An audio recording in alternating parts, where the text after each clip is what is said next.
அஸ்ஸலாமு அலைக்கும். Hi friends, Saturday evening ரீசெண்டாக நான் ஒரு லாங் வீடியோ ஷேர் பண்ணியிருப்பேன். இதில் நோட்ஸ் எப்படி எடுக்கணும், இந்த மாதிரி மெத்தட்ஸ் யூஸ் பண்ணி நான் நோட்ஸ் எடுத்துகிட்டு இருக்கேன். ஆல்சோ பேப்பர் ப்ரெசன்டேஷன் அப்கமிங் வீடியோஸில் ஷேர் பண்ணுறேன்னு சொல்லியிருப்பேன். மினி விளாக்ஸ்ன்றதுனால இதை டீட்டெயிலிங்காக ஷேர் பண்ண முடியாது. ஸ்மால் ஜஸ்ட் மட்டும் ஷேர் பண்ணுறேன். First year, second year, third year 3 இயர்ஸோட எக்ஸாம் பேப்பர்ஸுமே இதில் இருக்குது.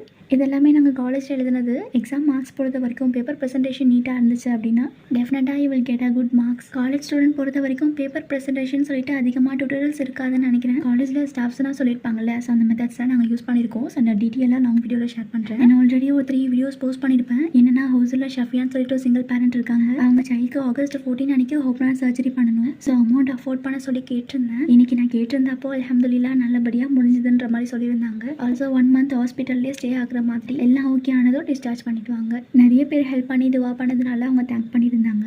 கமெண்ட்டில் கேட்டிருந்தீங்களா, ஸோ ரிப்ளை பண்ண முடியல. வீடியோவில் நான் சொல்லியிருந்தேன்னா, ஸோ வீடியோவில் ரிப்ளை பண்ணியாச்சு. நல்ல மழைக்கு சூடாக டீ, பஜ்ஜி ரெடி பண்ணிவிட்டு புதினா சட்னி செஞ்சுருந்தேன். That's all.